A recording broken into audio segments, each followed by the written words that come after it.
Well, good afternoon. We're back again with Romans 14 and 15. Last time we were together, I tried to introduce the issue of gray areas, and that's what these two chapters speak to. Those areas that do not happen to fit into nice black and white categories that we like to live our lives in. Now, I will say that I believe this conversation is very difficult to have via video without a lot of personal feedback face to face. The reason is because I can't read your responses. But it's also difficult because Paul was speaking about a time that is not our own.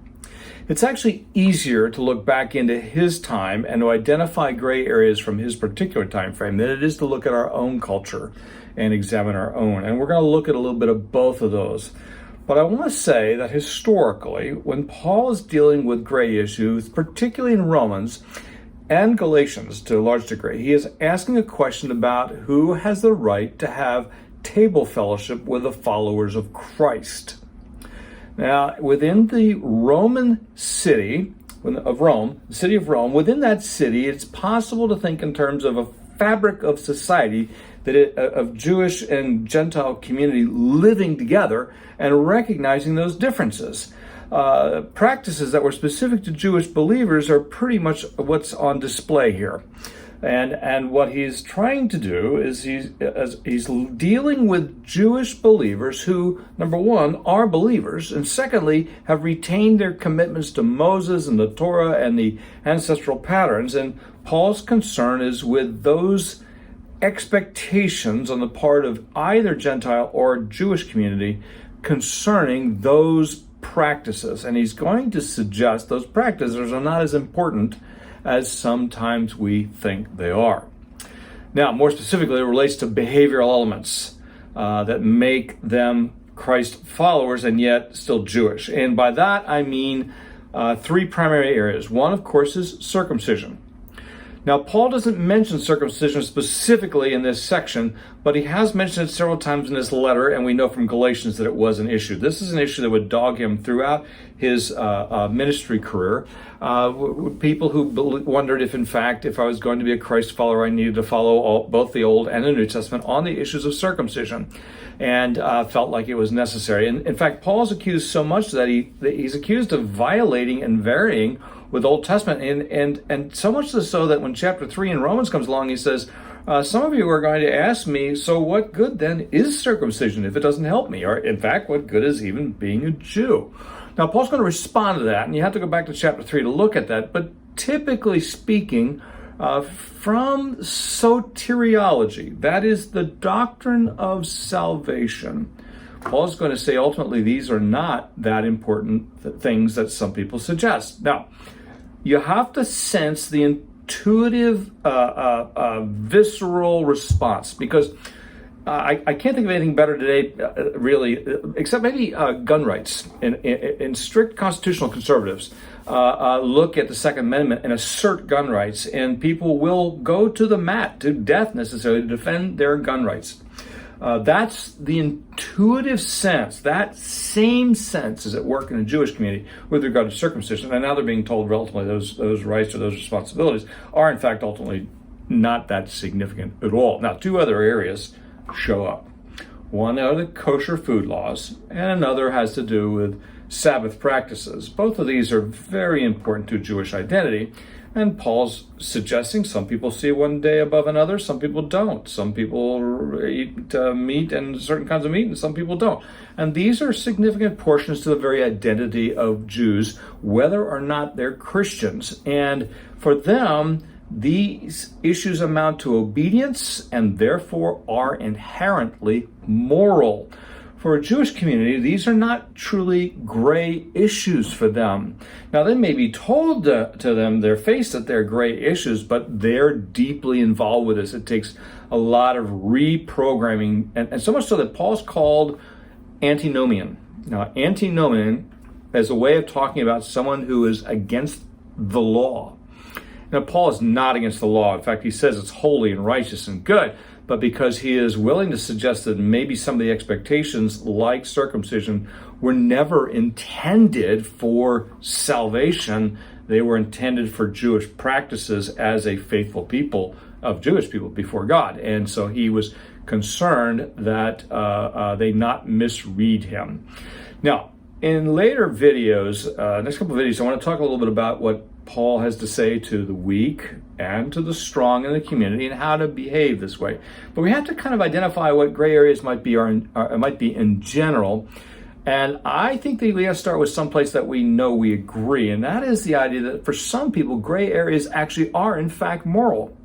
Which is to say, we may view something as a gray area which is inconsequential for us, but for somebody, those issues may in fact be deeply moral, and nobody wants to be immoral. We may suggest they're not really moral issues, but we have to be gracious with one another, and we'll come back to that discussion later. But for Jewish people of the first century, these issues are in fact moral. Circumcision is a moral issue, because for them, circumcision was the passport to heaven. For many, not all of them, but for many of them. And Paul's going to suggest and say that ultimately it isn't that significant after all. We have a lot of the same things going on in our culture, by the way. Conservatives who would be willing to die for guns rights, and progressives who really believe that abortion rights and reproductive rights are critical to being an American, and so forth and so on. These are all part of the discussions. And in that visceral sense, I want us to get a sense of that's the deepness of that visceral sense. I'm not pointing to those particular issues because I have an axe to burn on either one of them, because I'm suspicious that you know that in both cases I would take probably a posture to be very similar to most of your alls. I find that abortion is still a taking of human life. I cannot imagine what else we would call it when it comes to set of chromosomes and something, even if something is still microscopic. It cannot be anything else. But that said, there is a sense in which this just sticks in their craw deeply, and some gray areas in my life and in your life are going to fit that deeply. So when we come to gray areas, what do we mean? Ultimately, the fact we understand that for some they need to be moral, but we also need to say that there are moral things. We got to identify what some of those gray areas are. I want to suggest that the first challenge may be to say that for some of us, these issues will remain moral. They don't just go away because I say they're not moral, but because anybody said. Now, a list is very difficult to come up with. Classic areas in our culture for gray areas are things like entertainment. What constitutes entertainment that's acceptable? Do we all agree on what entertainment we can and can't see? I mean, for most people, we could find something negative about any kind of entertainment, and therefore we probably should get rid of our televisions. There is some value to just that for some of us, and we shouldn't pollute our minds. Paul's mind ultimately is to say, I recognize that some things are not sin for everybody, but if it's sin for you, you probably need to avoid it. But for many people, it's not a sin to watch television. To do certain kinds of behavior, but things like entertainment, whether it be in your home alone or whether it be in public, has always been a debated issue. I actually think modesty is a gray issue, not because there isn't such a thing as modesty, but that the specific behaviors of modesty vary from one culture to the next. Those of you who traveled, you know that. My dad used to joke about the idea of mixed bathing when he was a kid.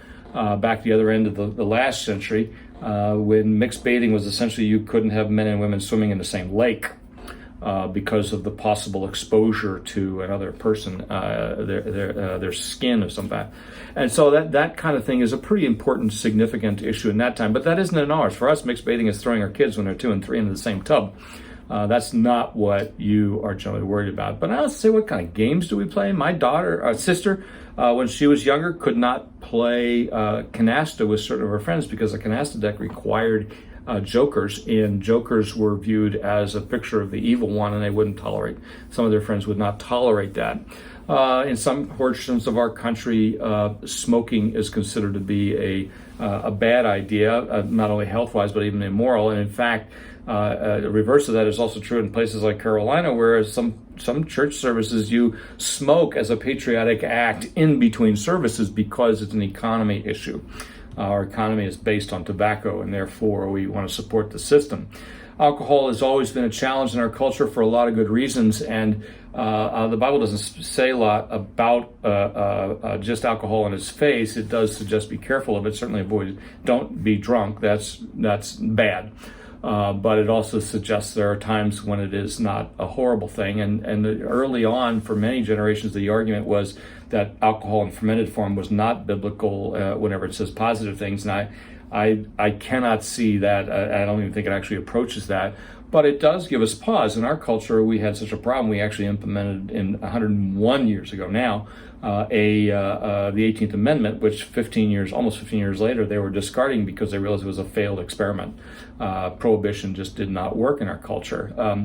Is it right for some people to be teetotalers? And the answer is it may be wise, and principles of wisdom and care for others may do that, and we know that for practical reasons. I've suggested that in other contexts. I won't keep that. But I do think there's a lot of things that are complex here. What clothes are appropriate to wear to church? Is that a moral thing? What clothes should a pastor wear? Sometimes in our culture we signal respect or disrespect, frankly, by the things that we wear, and other people don't see those same signals. They see something very different. When I moved, I grew up Presbyterian, and we wore shirts and jackets and ties to church.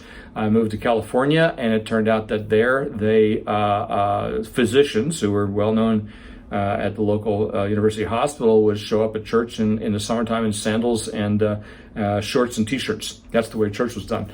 And so where we are in our culture and clothes and things like that. But ostentatiousness is a question, because we don't look for our pastors to drive really wealthy cars. We look for them to be practical. But in certain subcultures, we want to honor our first women of the church and first men of the church, and elevate pastors to a point where they, in fact, look the part, where we respect them.